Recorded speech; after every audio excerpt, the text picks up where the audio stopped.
Welcome back, everyone, to the Bitcoin Business Bureau. As always, I'm your host, Litecoin Leader. It's time for a little bit of history today. And we're not talking about general history or U.S. history, any of that good stuff. We're talking crypto history. And we're going to go back to 2017 and a lot of the events that happened back then, which led to a particular coin of interest for ALTCOINopoly today. And that's the coin we're going to focus on. But first, we have to go through some of the history of how that came to be, some of the struggles that Bitcoin had back then, which was similar to some of the struggles that other coins are having today. So we'll wait right there and let's find out what the coin is and where it goes on the board.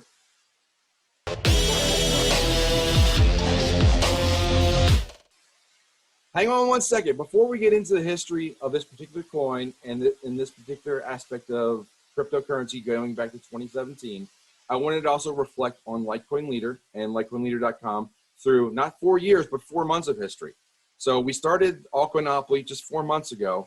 We're almost there. We have 30 coins now that are being presented, and I've only got 5 more to go after this video, I believe. But they're all going to get done by the end of July.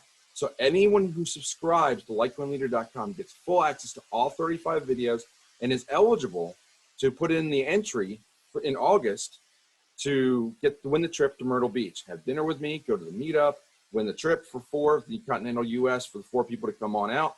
We will work out the details on how we're going to arrange all that, and probably between Labor Day and Thanksgiving. But it's going to be a lot of fun. So I just want to tell people who are not subscribed to Litecoin Leader just yet, consider it. It's $20 a month is the entry level fee. You get that by the end of July. You have access to all the videos. You have until middle of August to put in your entry form. Another $20 for August. For $40, you have a chance to win a trip to Myrtle Beach. That's hard to beat. So something to consider about. Think about it while you're watching this video. This one's a pretty good one, but I'm a little biased. But I think all of them are pretty good. There's 35 good ones out there. A lot of education that's available for you, both on the free YouTube and at LitecoinLeader.com. I'll see you there.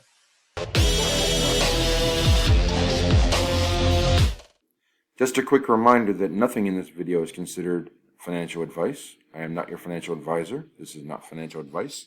Seek out your own advice and do your own diligence, do your own research.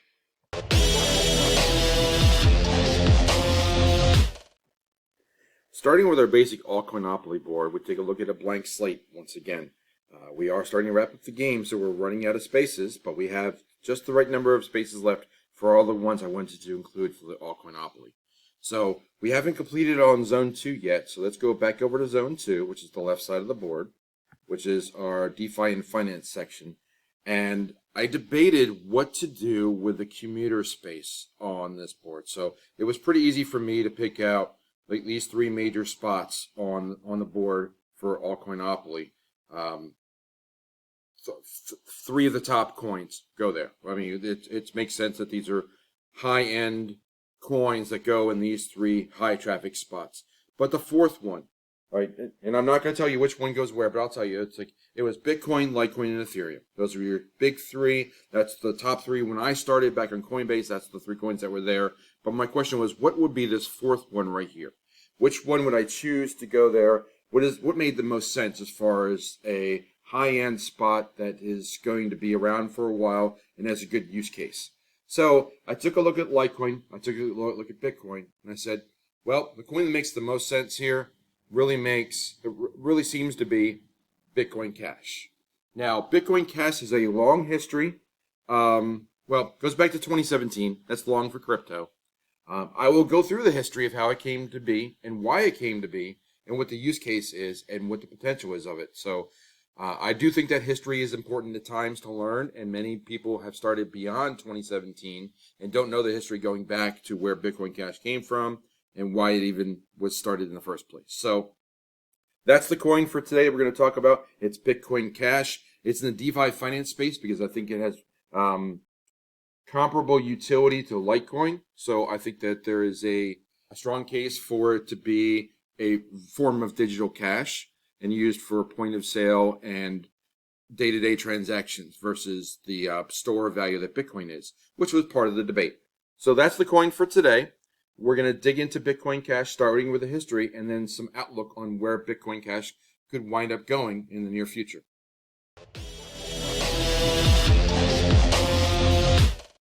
Back in 2017, there was a lot of debate arising on how to handle all the increased traffic that was coming to the Bitcoin network and how it was going to be able to survive and adapt to more utility. And this is one of the first years that I was involved in cryptocurrency, and there was huge amounts of debate on what was going to be done for Bitcoin. There were several proposals that were out there. At first, we had Bitcoin where the block size was only 1 megabyte. So that meant only so many transactions could fit into each block, which was created every 10 minutes. So there were lots of proposals that were proposed to change Bitcoin. And the way that that gets done is that it's called a BIP. It's a Bitcoin Improvement Proposal. So a BIP gets proposed to the network.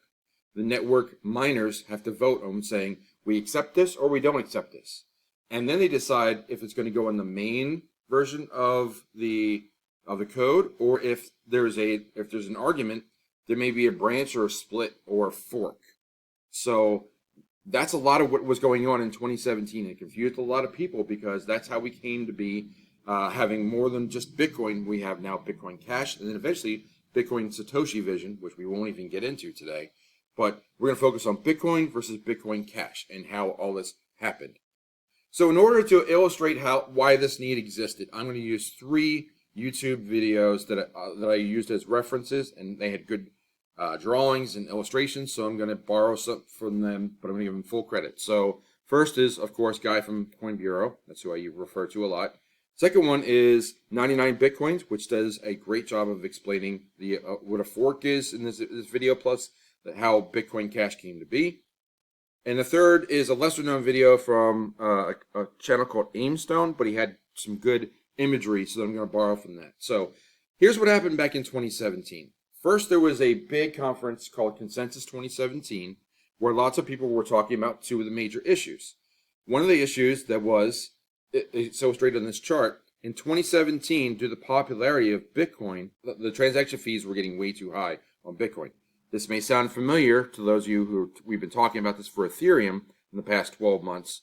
It's happened before on other networks. So this is an issue this was a growing pain for Bitcoin. How are they going to address all these higher transaction fees?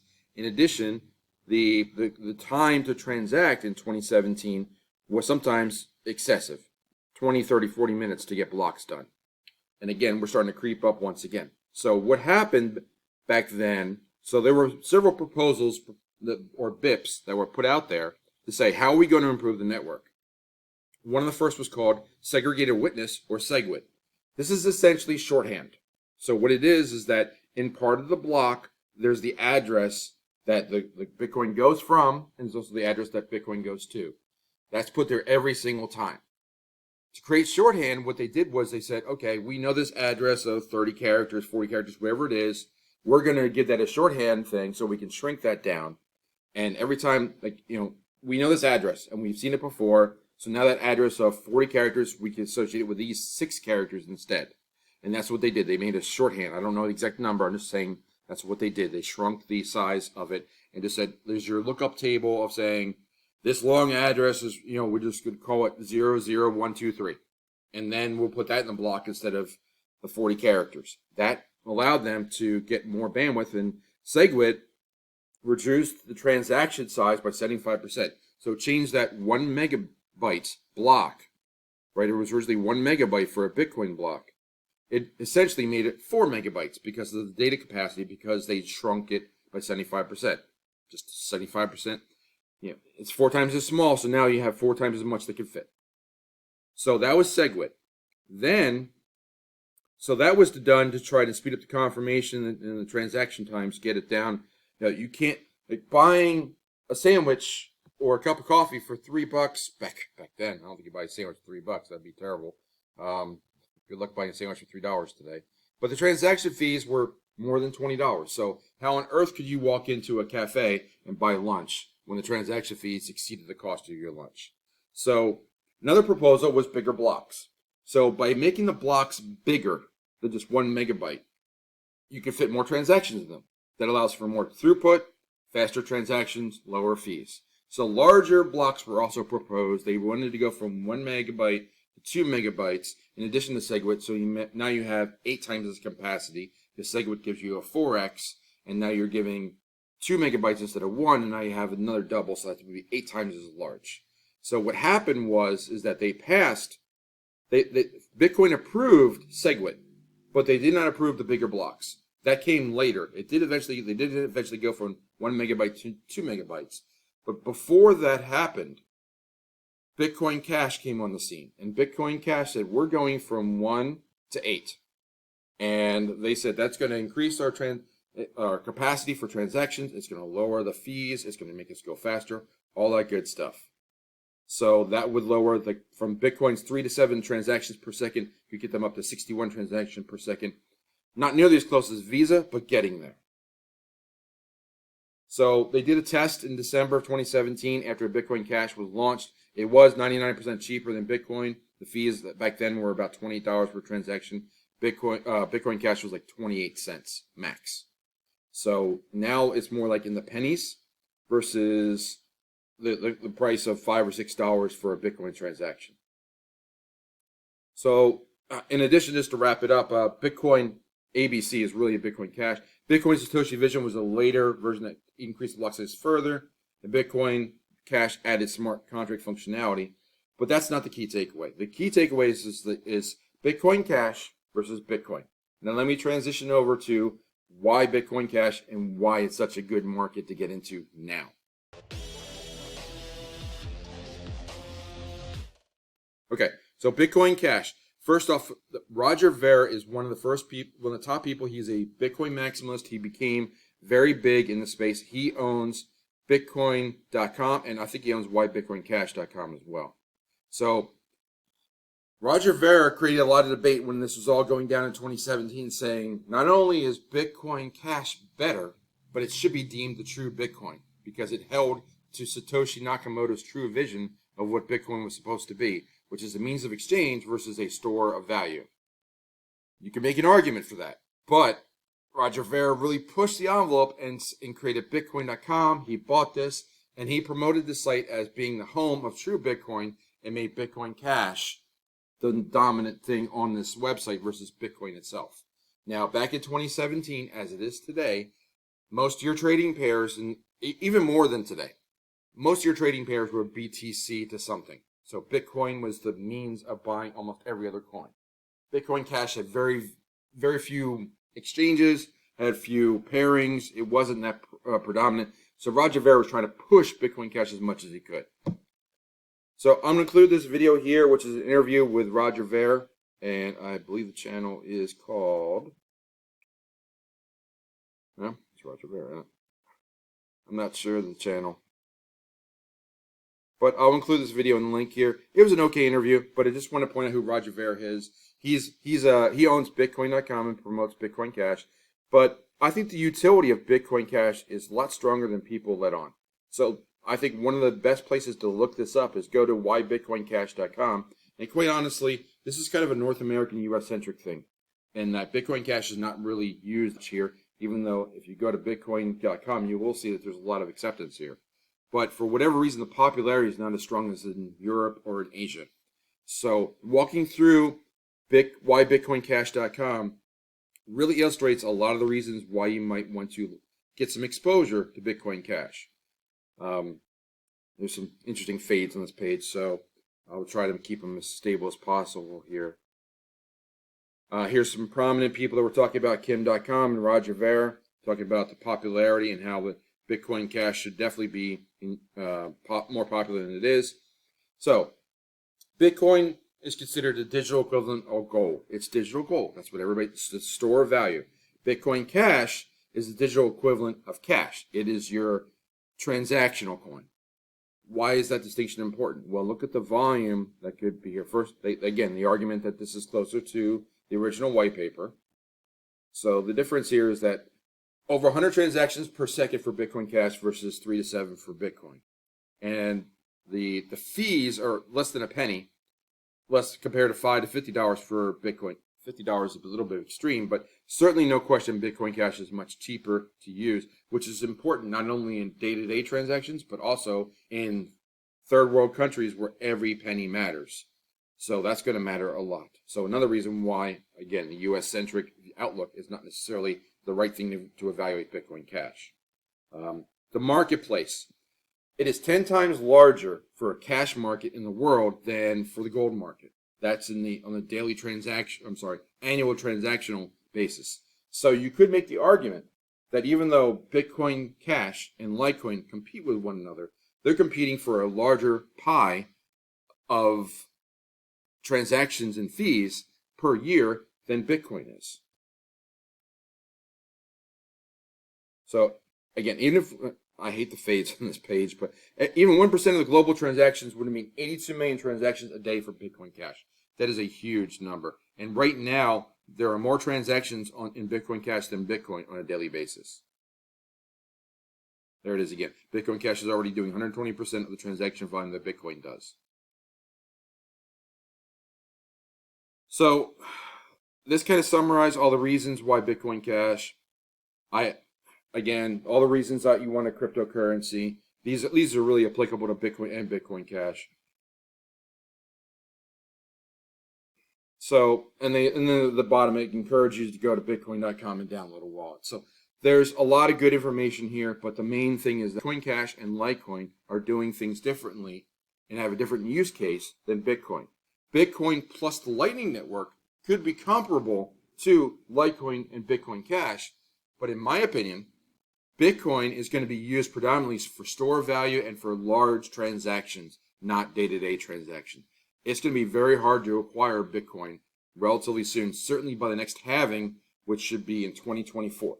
So between now and 3 years from now, I think that Bitcoin Cash and Litecoin are going to be racing going forward, and there's going to be more and more acquisition of those coins, which will drive their values up much more. And when you look at the charts of Litecoin and Bitcoin Cash compared to Bitcoin, there's a lot more room for growth for both those two coins versus Bitcoin.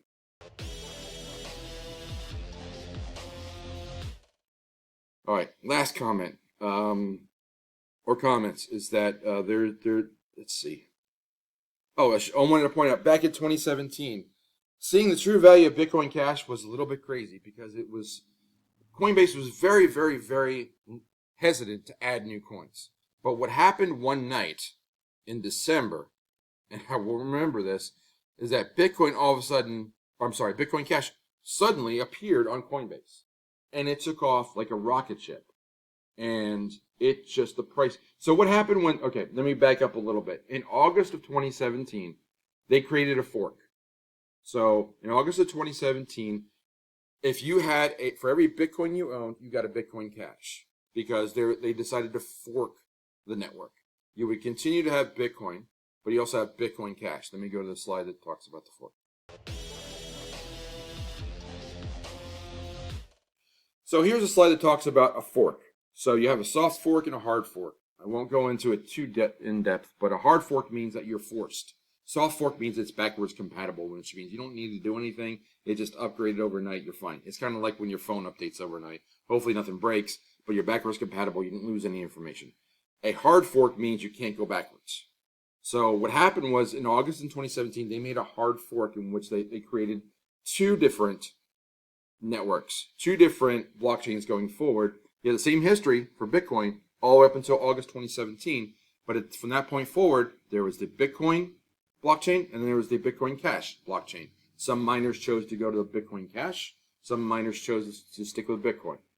So, and if you own Bitcoin, if you owned 5 Bitcoin in July and then you woke up on August 2nd, you owned those same 5 Bitcoin, but you also now had 5 Bitcoin Cash. The question was, what were they worth? Because there weren't many marketplaces to trade on. And that's why I wanted to show the last graph in the last story, which is that Coinbase had a surprise listing of Bitcoin Cash about a week before Christmas in December in 2017. And all of a sudden, it just went crazy.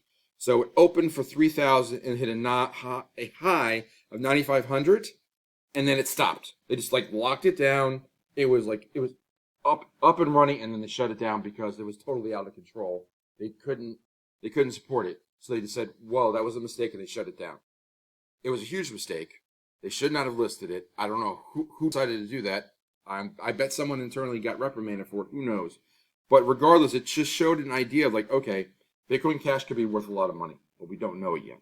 So that's why I want to look at the charts beyond the news and get an idea of where things could go and then take it from there.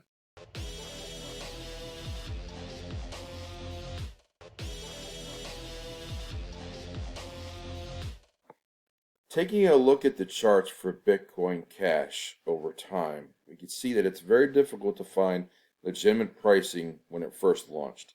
As I mentioned earlier, we had some spikes that happened in December of 2017. On this particular chart, on the weekly at Bitstamp, it was 4,400. If I zoom in a little bit more try to zoom in here.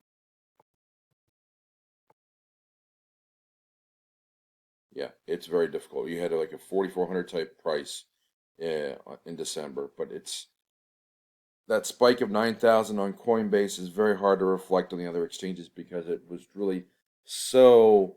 It was almost like a flash crash in reverse. It was just this huge spike, and all of a sudden it just went out, and the other exchanges didn't really address it. And Coinbase's chart doesn't really address it well either.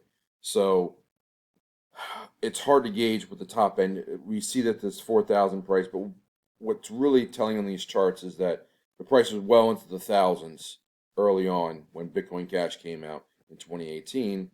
And since then, it's kind of gone into what you could say is a huge long-term cup with a handle maybe, but it's really bottomed out. It got in the $1,500-$1,600 range in April and May, but it's then pulled down into the $500 range again. The lowest it's been was, it got below $100 back in 2019. But for the most part, $200 to $500 range has been where it's been trending for most of the last couple of years, except for the recent surge from March through May. So if you look at the price against Bitcoin itself, you can see that the low was essentially in March of 0.009 Bitcoin. It's about 0.015 right now, but the all-time high goes way back to the 2018 timeline, and you have several lines here, which I try to highlight. So you had 0.3 to almost a half of a Bitcoin. So that's your upside. It's very hard to look at the charts and say, oh, it's very clear what's happening, because it's not. There's not a clear picture here. And I'm trying to shrink this a little bit more. There we go. So right now we're at the 0.015. 20x would hit the high in late December, and then you could make a case for maybe even 30x for, based on these charts, if it was to hit those all-time highs. Not saying it's going to hit that, but there's much more upside than downside. So how do you categorize this? Because the chart's not really telling you anything. So go back to CoinMarketCap.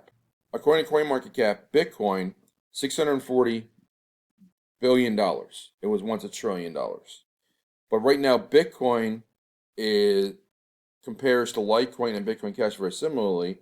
They're neck and neck at 12 and 13. Let's call it $10 billion. $10 billion versus 640. So we're going to call it a difference of 64 times. Now, by going through the earlier chart where we said that the cash transactions are 100 times of a larger market than the gold, you can make the case that the upper bound is like, okay, so let's say Litecoin and Bitcoin Cash, they are huge winners in this space. They split it evenly. Both of them should be 50 times larger than Bitcoin. I don't see it happening. Could you make an argument that each of them could be worth 50% of Bitcoin? I could see that. And that would put them at both at 320 billion versus the 10 billion that they're at. That's basically a 30x.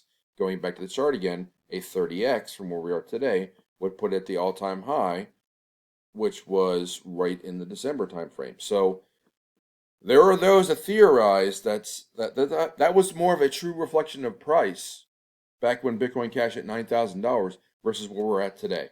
So this is a market asymmetry. The downside risk seems to me, not financial advice, just my own opinion, the downside risk to Bitcoin Cash at $500 and change per Bitcoin Cash, the downside risk is much lower than the upside potential. So for those reasons alone, I think Bitcoin Cash looks to be and a good acquisition point, much like Litecoin is. So that's what the charts are telling me. And now let's hear from myself once again on how we conclude this video and where we stand overall from a larger perspective on Bitcoin Cash.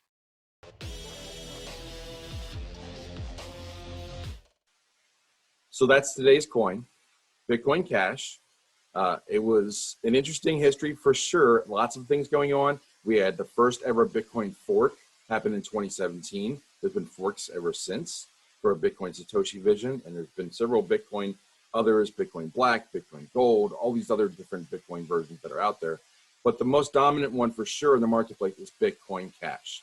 And there's a good utility for it in the space of payments and just daily transactions. It's a much better use case for that particular flavor of Bitcoin versus the traditional flavor of Bitcoin, and even with the Lightning Network. So the Lightning Network is allegedly going to make Bitcoin and Bitcoin Cash be your transactional coin, but Bitcoin Cash is already there. So what's the winner going to be? It's a tough call, which leads me to my coin rating for Bitcoin Cash today.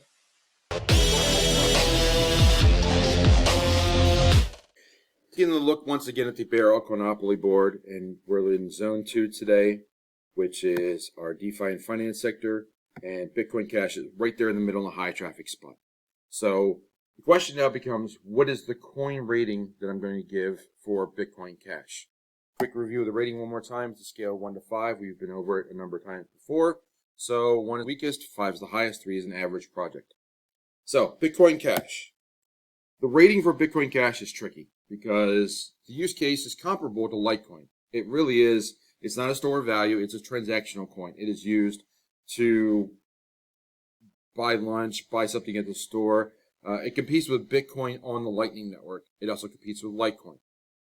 There's a lot of utility in it, but the use case is actually stronger for a transactional coin like a daily usage currency versus a store of value. As we saw in the numbers that the Bitcoin, why Bitcoin Cash website points out, there's 10 times as many transactions in the marketplace in a typical year than the system is 10 times larger for transactional coins. So the utility there and the space is there for both Bitcoin Cash and Litecoin to succeed, and both of them could be comparable to Bitcoin or even exceed them in value. So that's a high-end number. That's a high-end aspect of how big Bitcoin Cash and Litecoin could be. But let's just say that both of them combined could wind up being equal to Bitcoin. That to me is a lot of upside. So this is an above-average project. But there's concerns because the Bitcoin and Litecoin they compete with Bitcoin Cash. Also, Bitcoin's competing with the Lightning Network to go against Bitcoin Cash, and Bitcoin Cash is not part of the Lightning Network, whereas Bitcoin and Litecoin are. So that's a big mouthful to say that Bitcoin, Litecoin, and Bitcoin Cash are all competing. It's not clear who's going to win. I think there's room for all three, and there's use cases for all three. So I think Bitcoin Cash is above average, but not quite an elite coin. So I give it a modest rating of 3.5 out of 5. I think that it's got good potential. Part of the appeal of Bitcoin Cash is that the price is volatile. So you have to look at that and say, do you embrace the volatility or do you say, no way, I want out? So to me, Bitcoin Cash kind of mirrors Bitcoin in the early days, that Bitcoin Cash can swing wildly. And if you happen to get in at the right point on the chart, you can see a good appreciation in a short amount of time. So for that reason alone, Bitcoin Cash could be a 4 based on however the flow of the coin is going, but it could be more of a 3 if it's overpriced. So you really have to look at it against the chart and decide that this project, which has good upside, when to get in and when's a good time.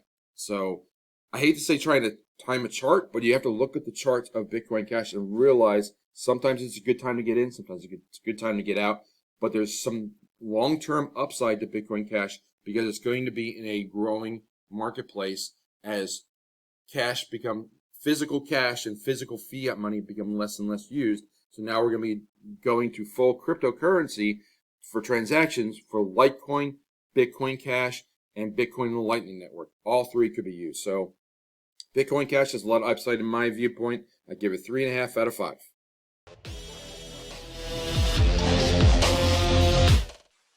So that's the rating for Bitcoin Cash. It's above average. I can't go much higher than a 3.5 because it's got competition from the Lightning Network with Bitcoin and Litecoin, and Litecoin itself, even without the Lightning Network. So all those coins are going to be pushing for it. But what we're really going to have to wait to see is like a couple things. First, Bitcoin is going to have to be consumed by other entities, and it's going to be harder and harder to acquire, which will lead for more demand for both Litecoin and Bitcoin Cash, and maybe even other cryptocurrencies for daily transactions. The other part that's going to be of interest is, when are we going to see more adoption from cryptocurrencies for daily transactions versus cash, fiat, and so on. So with the current banking system that's in turmoil and the financials of the economy much in question going forward, I think that sometime in the next 3 years, before the next halvening for Bitcoin, we're going to see an upsurge in demand for both Litecoin and Bitcoin Cash, and both those coins are going to see reflected price increases. So again, not financial advice, but I like Bitcoin Cash going forward. I think having both Bitcoin Cash and Litecoin gives you a nice edge in the cash transaction and the daily transaction space, as well as having Bitcoin itself. So that's where I'm at with this coin. I think it much deserves a spot on the board. It has a good utility going forward. Getting into the right price point, of course, matters. But right now on the chart, looks like a relatively good spot, not financial advice. But there's all my information for today for Bitcoin Cash. With all that said, I will close the door on the bureau for today, and I'll see you next time.